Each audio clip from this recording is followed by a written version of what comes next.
Hello students, आज हम सीखने जाएंगे ट्रांसपोर्टेशन प्रॉब्लम।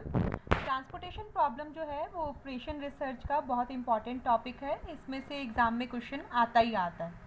तो आओ देखते हैं। सबसे पहले बच्चे ये जो बना हुआ है ये एक क्वेश्चन के अंदर जो है हमें इस तरीके से फॉर्मेट दिया होगा। तो सबसे पहले हम ये जानते हैं कि क्वेश्चन का मीनिंग क्या है, क्वेश्चन हमें क्या बताता है। देखो सबसे पहले लेफ्ट साइड पे देखो P1, P2, P3 ये क्या है बच्चे, सोर्सेज हैं जहाँ से एक फैक्ट्री ने अपना माल जो है ट्रांसपोर्ट करना है। इट मीन्स ये आप कह सकते हो ये एक कंपनी की ब्रांचेज हैं।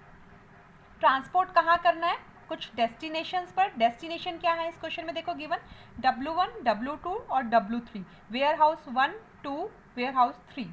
तो ये डेस्टिनेशन है जहाँ पे एक कंपनी ने अपने सामान को ट्रांसपोर्ट करना है।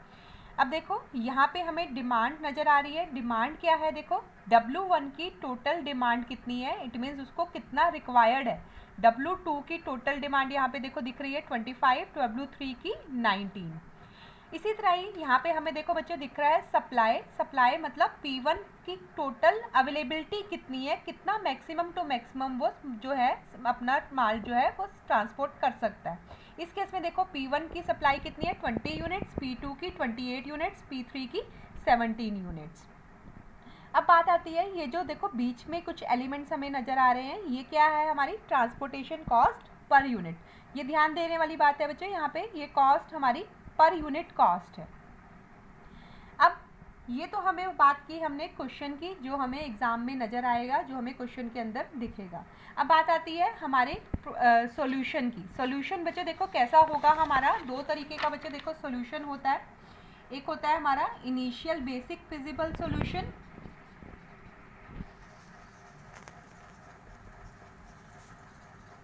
ठीक है।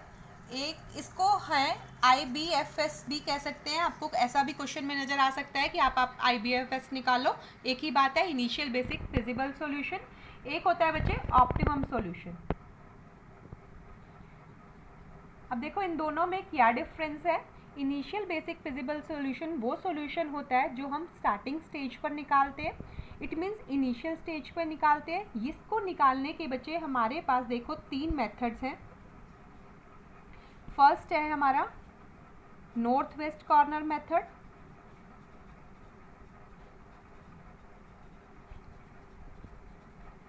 NWCM भी कह सकते हैं इसको। सेकंड है हमारा least cost method, LCM। Third one is Vogel's approximation method, जिसको हम वैम भी कह सकते हैं।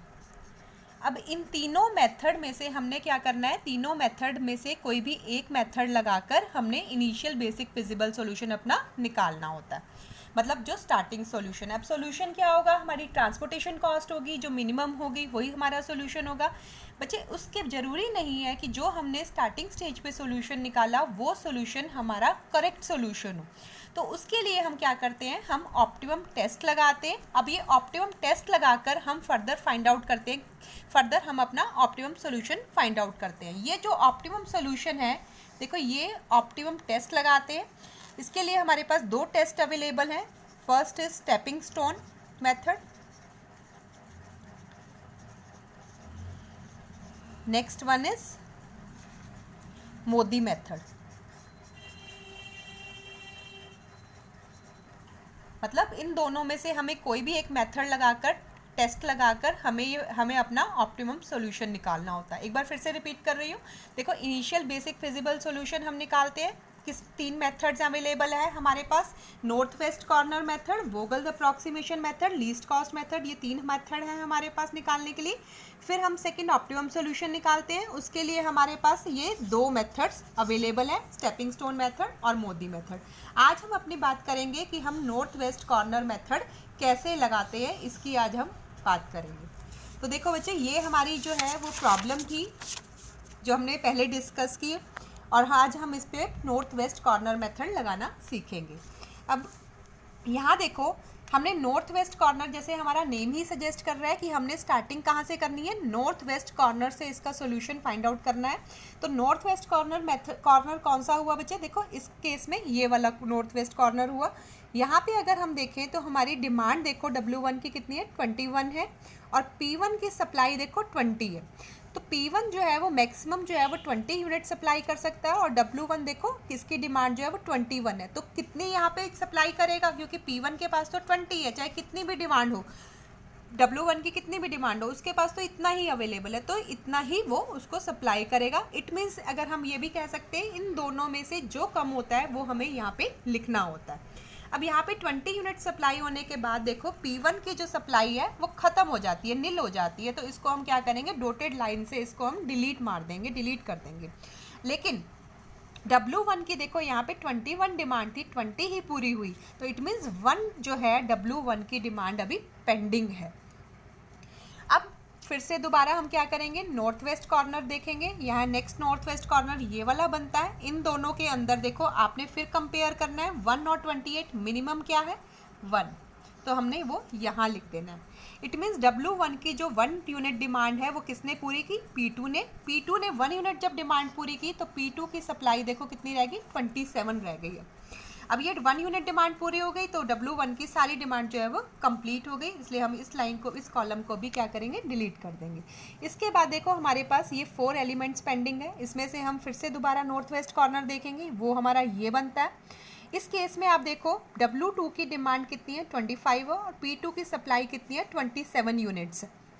तो दोनों में से कम कौन सा है, 25। हम 25 यहाँ पे कर लिख देंगे। 25 डिमांड जो है P2 ने W2 की पूरी कर दी, तो W2 की जो है वो डिमांड फिर ख़त्म हो जाएगी, और P2 की 25 यूनिट से सप्लाई भी ख़त्म हो जाएगी। तो P2 की सप्लाई कितनी रह गई, अब 2 यूनिट्स रह गई, और ये हमारे पास 2 यूनिट्स पड़ी है। इसके बाद फिर से हम नेक्स्ट नॉर्थ वेस्ट कॉर्नर देखेंगे। नेक्स्ट हमारा नॉर्थ वेस्ट कॉर्नर ये बनता है। इस केस में देखो P2 की सप्लाई 2 यूनिट्स है, और हमारी W3 की डिमांड अभी 19 यूनिट्स पड़ी है। तो दोनों में से कम क्या है, 2 यूनिट्स, तो P2 इसको दे देगा। 2 यूनिट्स देते ही P2 की जो है सप्लाई ख़त्म हो जाएगी, और W3 की जो डिमांड है वो 17 यूनिट्स की रह जाएगी। अब फिर देखो अब तो सिर्फ एक ही रह गया, तो हम ऐसे डायरेक्टली भी लिख सकते हैं 17 यूनिट्स P3 के पास पड़े हैं, और W3 की डिमांड भी हमारी 17 है, तो हम यहाँ पे 17 ही लिख देंगे। अच्छा, इसमें एक चीज़ ध्यान देने वाली थी, ये हमारी जो प्रॉब्लम थी ये हमारी बैलेंस ट्रांसपोर्टेशन प्रॉब्लम थी। बैलेंस ट्रांसपोर्टेशन प्रॉब्लम क्या होती है, जिसमें हमारी टोटल डिमांड मतलब 21 + 25 + 19 हमारी टोटल सप्लाई के बराबर होती है। टोटल सप्लाई क्या है इस केस में, 20 + 28 + 17, इन दोनों इनका टोटल अगर बराबर है तो हमारी बैलेंस ट्रांसपोर्टेशन प्रॉब्लम होती है। अगर सपोज क्वेश्चन के अंदर ये दोनों बराबर ना हो तो हमें इस बैलेंस, तो उसको हम बोलते हैं अनबैलेंस ट्रांसपोर्टेशन प्रॉब्लम। तो सबसे पहले हमें क्या करना होता है, अनबैलेंस्ड को बैलेंस्ड के अंदर हमें कन्वर्ट करना पड़ता है। अब देखो हमारी पहले से ही बैलेंस थी तो हमें कोई ज़रूरत नहीं थी यहाँ कन्वर्ट करने की। अब हम सीधा डायरेक्टली क्या करेंगे, अपनी ट्रांसपोर्टेशन कॉस्ट निकाल देंगे। ये चीज़ बच्चे ध्यान देनी है, आपने यहीं तक क्वेश्चन नहीं छोड़ना है, आपने ट्रांसपोर्टेशन कॉस्ट भी निकाल कर दिखानी है। ये कैसे निकालते हैं, देखो 20 यूनिट सप्लाई किए थे P1 ने W1 को at the rate of ₹7 per unit cost थी ये। जहाँ जहाँ हमने एलोकेट किए हैं वहीं वहीं हम कोई चीज़ लिखेंगे हम, 5 × 1 + 7 × 25 + 3 × 2 + 8 × 17। इसको अगर हम कैलकुलेट कर ले तो हमारा आंसर बनता है बच्चे ₹462।